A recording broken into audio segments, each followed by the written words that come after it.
Shalom, shalom, bien-aimés dans le Seigneur. C'est dans le nom merveilleux et glorieux de notre Seigneur Jésus-Christ que je nous salue ce matin. Matthieu 21, verset 2 nous dit: Si quelqu'un vous dit quelque chose, vous répondrez, le Seigneur en a besoin.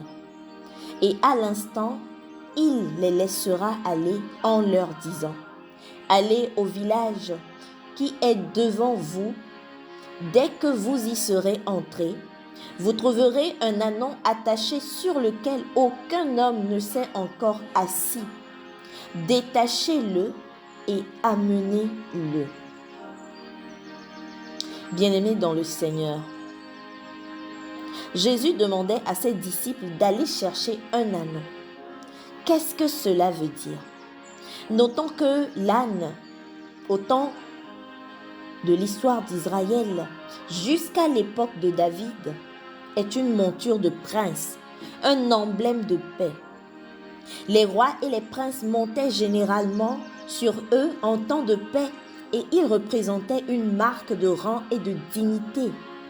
Et nous pouvons le noter dans le livre de Juges, au chapitre 10, verset 4 et au chapitre 12, verset 14, que je nous invite à lire. Amen.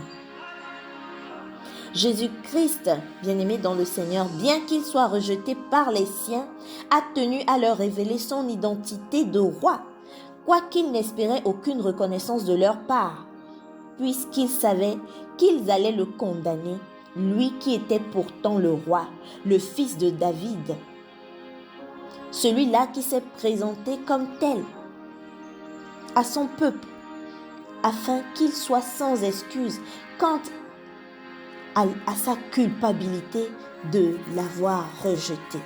Amen. Alors, bien-aimés dans le Seigneur, à la lecture de ce verset, je dirais que nous pouvons d'abord noter l'autorité avec laquelle Jésus-Christ a envoyé ses disciples, qui se sont exécutés.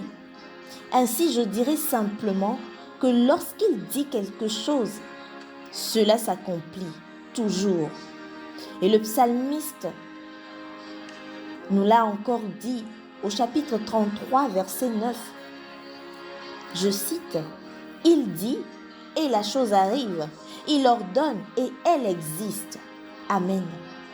Malgré la bonté et l'humilité qui caractérisaient Jésus, bien-aimé dans le Seigneur, il agissait avec une certaine autorité qui lui appartenait comme Seigneur.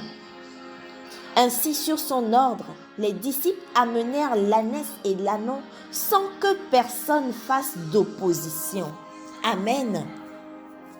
À la méditation de ce verset, je dirais que Jésus-Christ annonce son entrée royale à Jérusalem en référence à la prophétie de Zacharie au chapitre 9, verset 9.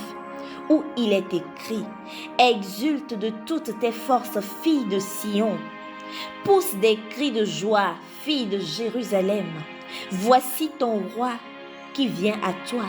Il est juste et victorieux, pauvre et monté sur un ânon, le petit d'une ânesse. » Amen.